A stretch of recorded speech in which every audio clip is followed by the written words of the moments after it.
नमस्कार दोस्तों, आपका MWA पे स्वागत है। जैसा हम लोग पहले मैथ के प्रीवियस ईयर क्वेश्चन कर रहे हैं, आज कौन सा है? 27 जनवरी 2019 का इवनिंग शिफ्ट का है पेपर है।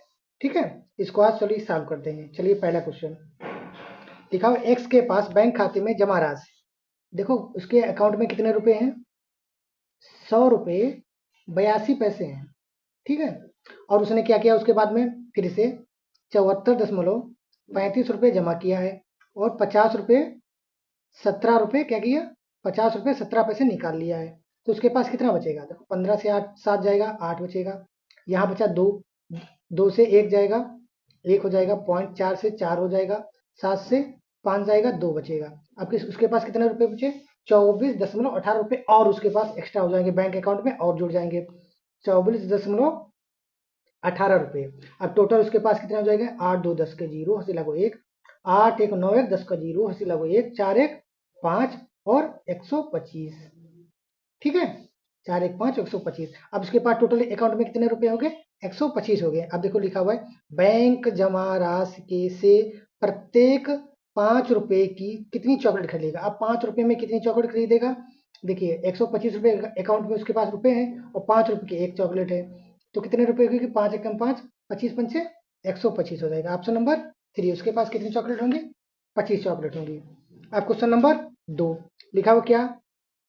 न्यूनतम संख्या क्या है जिसे प्रत्येक स्थिति में 12, 20 और 24 से विभाजित करने पर 8 शेषफल बचता है। ठीक है, अब देखो इसका फार्मूला होता है एलसीएम किसका? ए बी सी, मतलब ए बी सी जो नंबर आपका दिया हुआ है इंटू के प्लस आर, आर मतलब रिमाइंडर। एलसीएम ए 12, 20 और 24 का एलसीएम कितना होगा? 12, 20 और 24 का आप तो सभी को एलसीएम पता होगा। इसका एलसीएम कितना आएगा? लगभग आएगा 120 एलसीएम आएगा। कितना आएगा? 120 एलसीएम आएगा इंटू के प्लस 8, रिमाइंडर कितना है? 8 है। ठीक है, तो देखो के की वैल्यू, के की जगह पर क्या रखेंगे? 1 2 3 4 जो भी रखना चाहें वो रख सकते हैं। हम एक से स्टार्ट करेंगे, एक रखेंगे के की वैल्यू, तो क्या हो जाएगा? 120 बन जा 120 हो जाएगा। 120 प्लस 8 हो जाएगा, कितना हो जाएगा? 128 हो जाएगा। कितना होगा? कौन सा नंबर होगा? 128 वाला होगा। कौन सा? ऑप्शन नंबर 2 हो जाएगा। नंबर क्वेश्चन नंबर 3 लिखा है 2x+3 कितना है? 2x+3, देखो रेशियो में दिया हुआ है। 2x+3 हो गया, 5x+4 हो गया, बराबर लिखा हुआ है 3/4 का त्रिगुणात्मक, मतलब 3 का क्यूब और 4 का क्यूब इसके बराबर है। तो x का वर्ग, मतलब x का वर्ग है, जो जो भी संख्या दी है इसका x का वर्ग दी हुई है। तो ये x में कितना होगी? ये किसका वर्ग है? 10 का वर्ग है। ये 11 का वर्ग है। ये कितने के है? 12 का। ये किसका है? 13 का है। तो इसका मतलब हम x की जगह पे 10 11 12 13 रख सकते हैं। ठीक है, तो ये देखो यहाँ से क्या आ जाएगा? 2x+3, 5x+4 हो जाएगा। उसके बाद ये कितना? 3 3 9 3 27, 4 चौको 16 चौको 64, 3 3 9 3 27, 4 चौको 16 चौको 64। यहाँ देखो क्या रख सकते हैं? अगर हम x की वैल्यू क्या ले लें? अगर हम 10 ले लेते हैं, अगर यहाँ x की वैल्यू कितनी ले लें? 10 लेते हैं, तो क्या हो जाएगा? 10 दूना 20 प्लस 3 23 हो जाएगा। तो हमें क्या चाहिए? हमें यहाँ पे 27 चाहिए, मगर यहाँ पे कितना है? 23 होगा। अब देखो हमने 11 लिया, 11 दूनी 22, 11 दूनी 22 प्लस 3 कितना हो जाएगा? 25 हो जाएगा। अब देखो यहाँ पे 12 रखते हैं, 12 दूनी 24 प्लस 3 कितना हो जाता है? 27। इसका मतलब कौन सा आएगा वैल्यू हमारी? 12 रख देंगे। एक्स की जगह पे क्या रखेंगे? 12 रखेंगे, एक्स स्क्वायर करेंगे कितना आएगा? 144 हो जाएगा। आगे ऑप्शन, आगे क्वेश्चन कौन सा? एक छात्र एक परीक्षा में 85% अंक प्राप्त करता है। कितने अंक प्राप्त करता है? 85% अंक प्राप्त करता है। और 4 विषयों के अंक क्या है? 79, 81, 88 और 94 है। तो 5वें विषय में कितने अंक प्राप्त किए? देखिए क्या हुआ, लिखा है 79 एक में प्राप्त किए। अब इन सभी को क्या कर दूं? ऐड कर दूं। सभी को ऐड कर देते हैं नंबर, सभी को क्या नंबर कर दें? ऐड कर दे। कितना हो जाएगा? देखो 9 1 10 8 18 4 22 का 2, हंसी लगे 2, 9 2 11 11 8 19 19 और 8 19 8 9 7 9 8 17 27 7 34, कितना हो जाएगा? 34 342 हो जाएगा। टोटल कितना आया इसका? 42 हुआ, मगर होना कितना चाहिए? देखो 85% सभी में होना चाहिए, तो 50 कितने विषय हैं? 5 है, तो 5 25 तो 8 40 दो 42, ठीक है, 42 425 टोटल होने चाहिए। हमारे नंबर कितने मिले? 342 ही मिले। तो पांचवें में कितने मिलेंगे? 5 से जाएगा, 5 से 2 जाएगा, 3 बचेगा, 12 से 4 जाएगा, 8 बचेगा। कितने नंबर होने चाहिए टोटल पांचवें विषय में? पांचवें विषय में हमारे 83 नंबर होने चाहिए, तो हमारा एवरेज कितना आएगा? 85% हो जाएगा, ठीक है। तो कितना एवरेज आएगा? 85 हो जाएगा। और नंबर आगे क्वेश्चन, कुछ वस्तुओं पर उसके क्रय मूल्य से 25% अधिक है, अंकित मूल्य क्या है? ठीक है, अंकित मूल्य किया गया है, ठीक है, 25% अधिक किया गया है, ठीक है। सीपी क्या मान लेते हैं? 100 अगर है। एमपी क्या होगा? अंकित मूल्य लिखा हुआ है 25% अधिक है, तो अंकित मूल्य कितना हो जाएगा? 125 हो जाएगा। उसके बाद में क्या दिया हुआ है? इस प्रकार की वस्तुओं एक वस्तु को अंकित मूल्य पर 20% लाभ होता है। किस पे लाभ होता है? एसपी निकालेंगे। किस पे लाभ होता है? एमपी पे, मतलब एमआरपी पे 125 का 20%, मतलब 20% की फ्रैक्शन वैल्यू होती है 1/5, 5 पे 1 का लाभ होता है, तो कितना होगा? 6/5 हो जाएगा, ठीक है। 5 एकम 5, 5 दूनी 10, 25 5 से काटेंगे ना, 5 दूनी 10 और 5 25, 25 छः का कितना होता है? 150 रुपये। कितने हो जाएगा? एसपी कितना हो जाएगा? 150। और दूसरी वस्तु लिखा हुआ है, और दूसरी वस्तु को अंकित मूल्य पर 10% की हानि होती है। देखो ये SP1 हो जाएगा। क्या हुआ? SP1। SP2 कितना हो जाएगा? SP2 कितना हो जाएगा? अब इस पे अंकित मूल्य पे कितनी हानि होती है? 90% की। देखो 100 में था, ठीक है, 10% की फ्रैक्शन वैल्यू क्या होती है? 1/10, 10 की चीज पे 1 का हानि होती है, तो कितना बचा हमारे पास? 9 बचेगा। 9 पे 10 पे 9 हो जाएगा, ठीक है। अब इसको मल्टीप्लाई कर लेंगे, कितना आएगा? मल्टीप्लाई करने पर कितना आएगा? देखो 5 से काट दिया, 5 से नहीं, पूरा पूरा मल्टीप्लाई कर, 5 नाम 45 होता है, और 45 का 5 कैरी 4 हो जाए, 9 दूनी 18 4 22, 22 के 2 9 2 9 एकम 9 2 11, तो एक के अगर नीचे 10 है, 10 से इसको डिवाइड करेंगे कितना आएगा? 112.5 हो जाएगा, 112.5 हो जाएगा। उसके बाद में अब देखो हमारे पास टोटल सीपी कितना हो जाएगा? यहाँ 150 है और यहाँ 112 है, टोटल सीपी कितना हो जाएगा? देखो 0.5 और 5 2 7, 5 2 नहीं, यहाँ पर सीपी हो जाएगा 0.5 हो गया, 0.02 हो जाएगा, 5 1 6 हो जाएगा, और 200 कितना हो जाएगा? 267, 267.5 हो जाएगा, 267.5 हो जाएगा। ये हमारा क्या हो गया? Total SP, total SP. और टोटल सीपी कितना होगा हमारे पास? टोटल सीपी हो जाएगा, अगर देखो एक वस्तु क्या 100 था, दूसरे का वस्तु क्या हो जाएगा? टोटल 200 हो जाएगा, ठीक है। कितना हो जाएगा? 200 हो जाएगा। कितना होगा? 200 हो जाएगा। अब देखो हमें अब हमें पता हो फार्मूला क्या पता है? देखो 200, अब याद रखना आपको क्या क्या दिया हुआ है, याद रखिएगा। देखो सीपी हमारे पास कितना था? टोटल सीपी कितना था? 200 था। तो टोटल एसपी कितना था हमारे पास? टोटल एसपी हमारे पास कितना था? 262.5 था, 262.5 था। उसके बाद देखिए प्रॉफिट क्या होता है? SP minus CP, SP minus CP होता है, तो अपान सीपी परसेंटेज निकालेंगे इंटू 100, ये परसेंट प्रॉफिट परसेंट का फार्मूला होता है। एसपी कितना है? 262.5 माइनस 200, 262 से 200 माइनस करेंगे कितना आएगा? अपान 200 इंटू 100, कितना आएगा? 62.5 अपान 2। ये दो जीरो इधर से, दो जीरो से कट जाएंगे, दो दो तिया 6 2 एकम 2 2 दूनी 4 2 पंचे 10, 31.25 आ जाएगा, ऑप्शन नंबर 4 आ जाएगा, ठीक है। अब आगे क्वेश्चन लिखा हुआ है 20% और 10% के दो क्रमिक छूट देने के बाद एक वस्तु को 954 रुपये में बेचा जाता है। देखो दो छूट देने, इसके पहले मैं आपको क्वेश्चन करा चुका है, सक्सेसिव डिस्काउंट का क्वेश्चन है, ठीक है। इसमें क्या होगा? अगर दो लगातार छूट दी जाती है, एक पर 20 दिया जाता है, 20 plus 10 minus 20 into 10 upon 100, formula क्या होता है? x plus y minus x into y upon 100। यह क्या हो जाएगा? 10 20 30 हो जाएगा, माइनस 2 जीरो नीचे है, 2 जीरो ऊपर कैंसिल आउट हो जाएंगे, -2 कितना हो जाएगा? 28% की छूट दी गई है। कोई चीज हमारी 100% की थी, उस पर 28% की छूट दी गई, तो कितनी बचेगी हमारे पास 72 की, 72 की। और 72 किसके बराबर दिया हुआ है, 954 के बराबर दिया हुआ है। तो किससे काट लूँ, ये 9 से काटू, 9 8 72, 9 1 कम 9, 9 4 54 हो गया। ठीक है, अब किससे काटूं, 2 से काट दूं, 2 4, 2 चक्कू 8 हो गया, और 2 पंचे 10, 2 तिया 6 हो जाएगा। ठीक है, अब देखो हमें क्या करना है, निकालना क्या, अंकित मूल। हमने अंकित मूल कितना लिया था, 100। अंकित मूल हमारा 100 था। अब देखो इसको 25 से अगर मल्टीप्लाई कर देंगे तो कितना हो जाएगा, 25 को 100 हो जाएगा। तो अगर इधर 25 से मल्टीप्लाई किए तो इधर भी क्या करना पड़ेगा, 25 से मल्टीप्लाई करना पड़ेगा। तो क्या 25 दिया 75 का 5, ऐसे लगा 7, 25 पंचे 125 और 7 132, कितना होगा 1325 रुपए। कहाँ है, पहले में ऑप्शन। देखो यहाँ पे, यहाँ से आप क्या कर सकते थे, बाय ऑप्शन भी जा सकते थे। अगर यूनिट डिजिट मैच कर लेते, 5 या 15, किसी जिसमें लास्ट में क्या होना चाहिए, 5 होना चाहिए। देखो और किसी में है नहीं, किसी में तो ये आंसर तो हो ही नहीं सकते। आंसर क्या हो सकता है, पहला ही हो सकता है।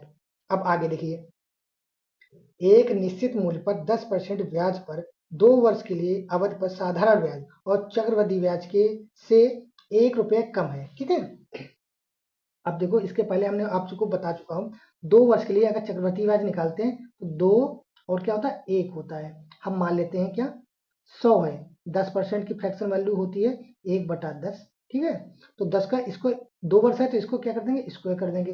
तो हमने मूलधन कितना मान लिया, ये मूलधन मान लिया हमने 100 रुपये। ठीक है, 100 माना है, तो इस पे 100 रुपये का, 100 रुपये पे 1/10 कितना होगा, 2 इंटू 10 हो जाएगा। अब इस पे देखो, अब क्या बचा यहाँ पे, 10 बचा, इस पे 10 पे भी ब्याज मिलेगा।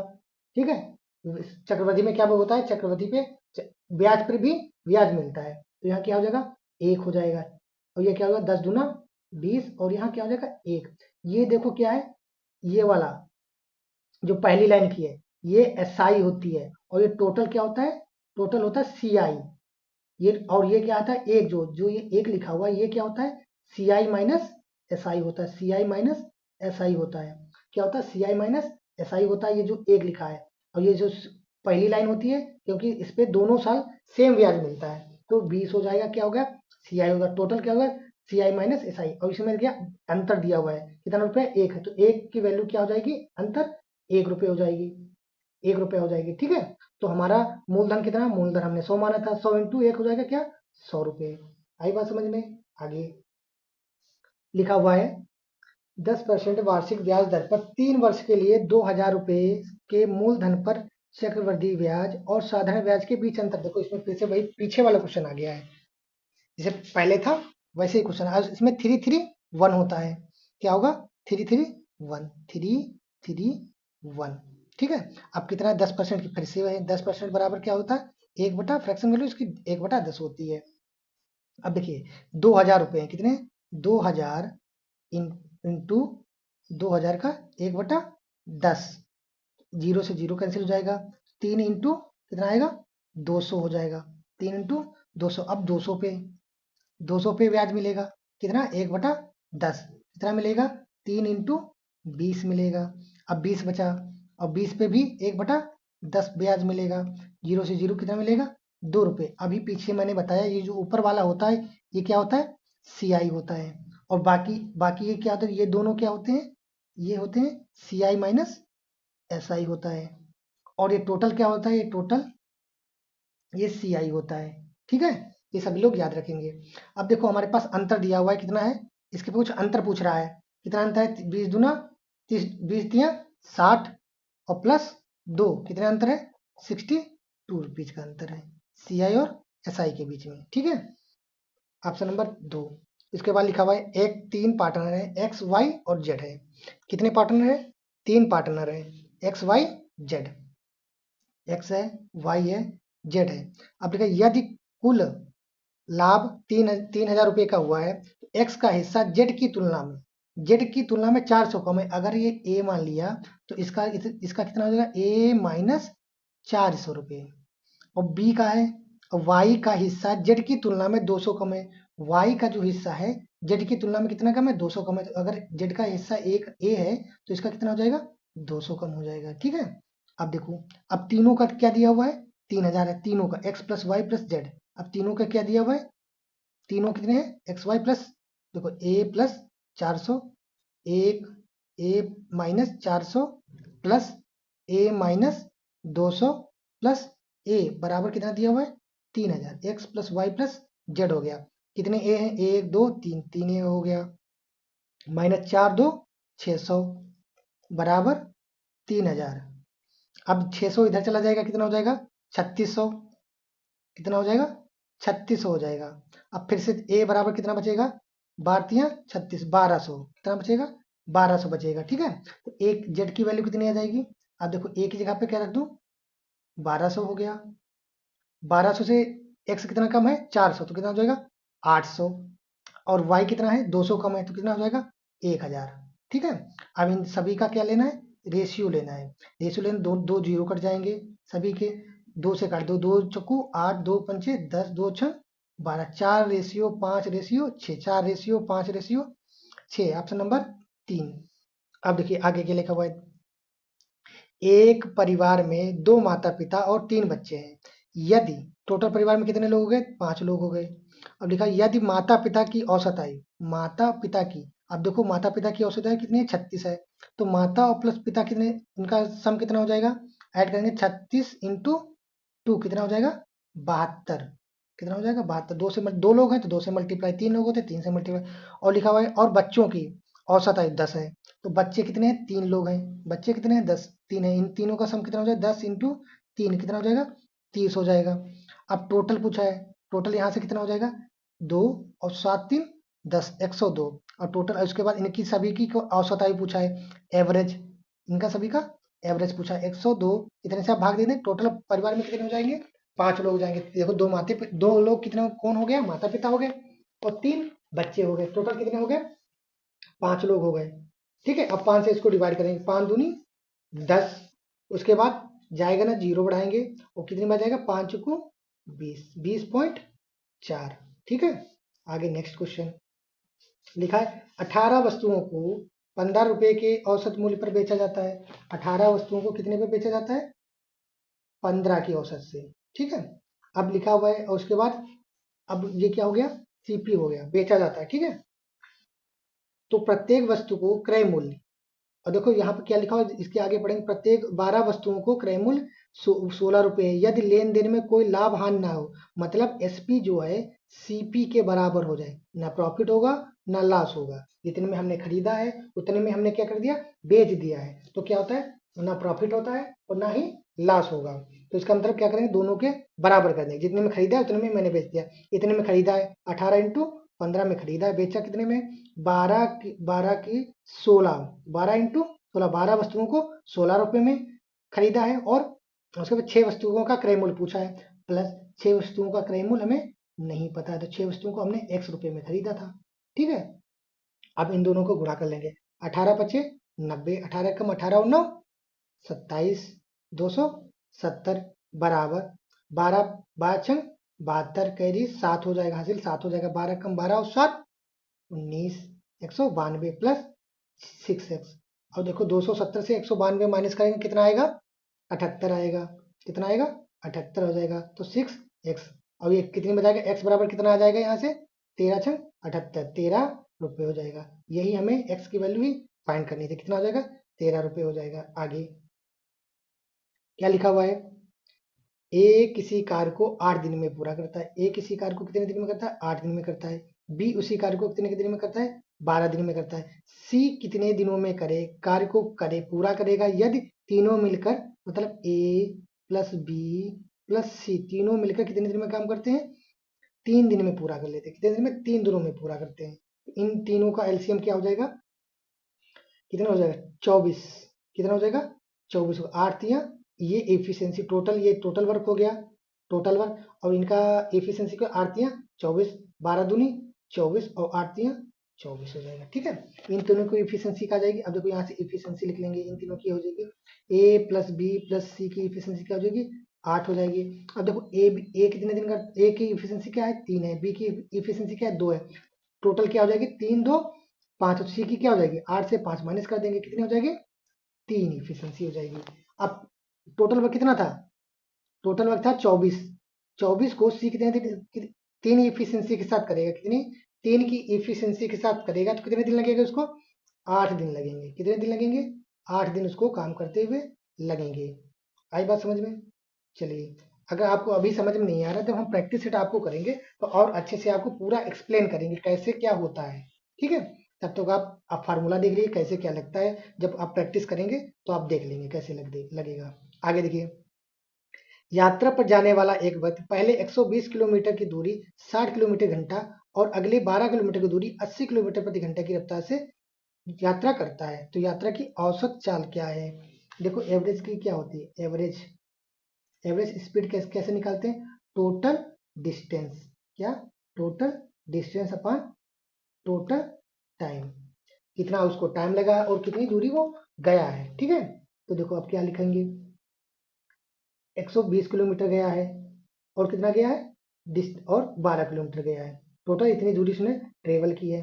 और उसके बाद अब इसका टाइम कैसे निकालेंगे, देखो इस टाइम कैसे निकालते हैं, टाइम बराबर होता है डिस्टेंस अपॉन स्पीड। डिस्टेंस अब कितनी है, 120 किलोमीटर थी और कितने में जाता है, 60 किलोमीटर रफ्तार से जाता है। अब प्लस 12 किलोमीटर की दूरी को 80 किलोमीटर प्रति घंटे की रफ्तार से जाता है। 60 एकम 60, 7 दूना 120 होता है, 4 से 4 तियां 12 और 4 दूनी 8 हो जाएगा। ठीक है, और कितना 20 दूना 40 और 3 43, 43 बटा 20 और 120 और 12 देखो नीचे क्या हो जाएगा, 43 बटा 20, नीचे क्या हो जाएगा 2 और 2 एक 3 और 132 अपान 43 बटा 20। ठीक है, 20 देखो 20 कहाँ चला जाएगा ऊपर चला जाएगा, तो 132 इंटू 20 अपान 43 हो जाएगा। आप इन दोनों की मल्टीप्लाई कर देंगे, 132 और 20 की, 2 दूनी 4, 2 3 6 और 2 कम 2, 2640 अपान 43। ठीक है, अब देखो बाई ऑप्शन कर लेंगे, बाई ऑप्शन करेंगे तो इसको मान लेते हैं हम 40 है, क्या मान लेते हैं इसको, ये 40 है तो 40 से अगर भाग देंगे इसको कितनी बार जाना चाहिए, अगर 7 से देखो इसको 7 बार अगर जाएगा, 7 चकू 28 मतलब 2800 होना चाहिए था, इसका मतलब 70 7 70 तो होगा नहीं, कोई भी 70 से कम ही होगा। देखो इतना कम तो होगा नहीं कि 70 की बिल्कुल आस ही पास जा रहा, और भी ज्यादा होना चाहिए, इतना भी नहीं होगा, तो ऑप्शन हमारा क्या बचता है, पहले ही ऑप्शन बचता है। ठीक है, इसको ऑप्शन से भी कर लेंगे। आगे लिखा है 2 कारों की चाल का अनुपात, देखो स्पीड क्या है 10:11 है, ये फर्स्ट की है ये सेकंड की है, तो हमने अभी बताया स्पीड बराबर क्या होता है डिस्टेंस अपॉन टाइम होता है। ठीक है, देखो डिस्टेंस क्या है कांस्टेंट है, दिया तो पहली गाड़ी 10 किलोमीटर प्रति घंटे की रफ्तार से, अब देखो यहाँ से क्या निकालने इसकी स्पीड निकाल लेते हैं, स्पीड हमें दिया है स्पीड यहाँ से निकाल लेते हैं। स्पीड क्या है 500 किलोमीटर है और कितने घंटे में जाता है, 10 घंटे में जाता है, तो यहाँ से स्पीड क्या निकलेगी 50 किलोमीटर प्रति घंटा। पहले की स्पीड क्या होगी 50 किलोमीटर, कितने गुना है 5 गुना है, तो ये भी क्या हो जाएगी 5 गुना हो जाएगी, 11 पचे 55 किलोमीटर पर आवर हो जाएगी। 55 का है सेकेंड ऑप्शन में। अब दूसरा देखा 9 सेंटीमीटर त्रिज्या के एक गोले को, देखो एक गोला है कितने सेंटीमीटर का 9 सेंटीमीटर का, उसकी त्रिज्या कितनी है 9 सेंटीमीटर, और एक क्या है बेलन है, क्या है बेलन, उसकी त्रिज्या कितनी है 3 है, और ये इनका एरिया जो होगा वो क्या होगा बराबर होगा, इनका एरिया क्या होगा बराबर होगा। अब देखिए क्या होगा, इसके बाद जब इनका एरिया बराबर होगा, इनका एरिया फार्मूला क्या होता है 4/3, गोले क्या क्या होता है 4/3 पाई आर क्यूब बराबर, तो इसका एरिया क्या होता है पाई आर स्क्वायर एच।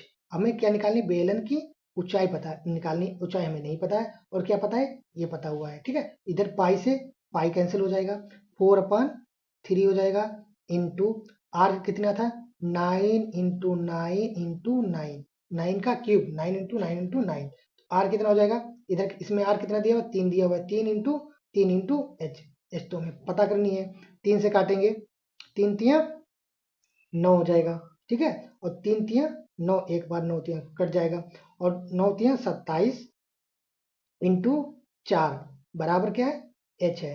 अब यहाँ से देखो 7 चुको 28, देखो 8 8 यूनिट डिजिट क्या आनी चाहिए हमारी 8 आनी चाहिए, 8 किसी किसी में है यूनिट डिजिट, हाँ सेकेंड ऑप्शन में है, तो हमारा सेकेंड ऑप्शन सही हो जाएगा। ठीक है, तो जरूरी नहीं है कि पूरा हम मल्टीप्लाई करें। आगे इससे आप कैलकुलेशन आसान जल्दी कर सकते हैं और आप टाइम अपनी बचत कर सकते हैं। अब लिखा हुआ 6 से विभाज्य 4 अंकों की सबसे छोटी संख्या के अंकों का योग और 11 से विभाज्य 5 अंकों की सबसे छोटी संख्या का, देखो सबसे छोटी संख्या क्या होती है, 1000 होती है। अब ये क्या क्या बोला है, 6 से डिवाइड होनी चाहिए, और इसका मतलब 6 का डिविजिबिलिटी रूल होता है 2 से और 3 से डिवाइड होना चाहिए। ये देखो 2 से तो डिवाइड है, बट 3 से ये डिवाइड नहीं है। तो 3 से डिवाइड करने के लिए अगर यहाँ पे 0 जगह पर 1 रख दें तब भी नहीं होगा, अगर 2 रख दूं, 2 1 3, सम ऑफ डिजिट का अगर 3 से डिवाइड है तो ये 3 से संख्या क्या होगी, डिवाइड होगी। तो यहाँ पे क्या रख दूं, 2, तो मतलब क्या हो जाएगा 1002 हो जाएगा। तो ये क्या हो जाएगी, संख्या 3 से भी डिवाइड होगी और 2 से भी डिवाइड हो जाएगी। तो क्या हो जाएगा, इन सभी इन अंकों का सम क्या हो जाएगा, 2 1 3 हो जाएगा। इन सम क्या हो जाएगा, 2 1 3 हो जाएगा। ठीक है, आगे अब पूछा है ऐसी छोटी से छोटी 5 अंकों संख्या निकालनी है, सबसे छोटी 5 अंकों संख्या। देखो 5 अंक की संख्या 11 से डिवाइड कैसे निकालेंगे, प्लस 11 माइनस 1 कर देंगे। ठीक है, इसमें जोड़ देंगे, कितना हो जाएगा 1 0 0 और 10, ये संख्या क्या हो जाएगी, 11 से डिवाइड हो जाएगी।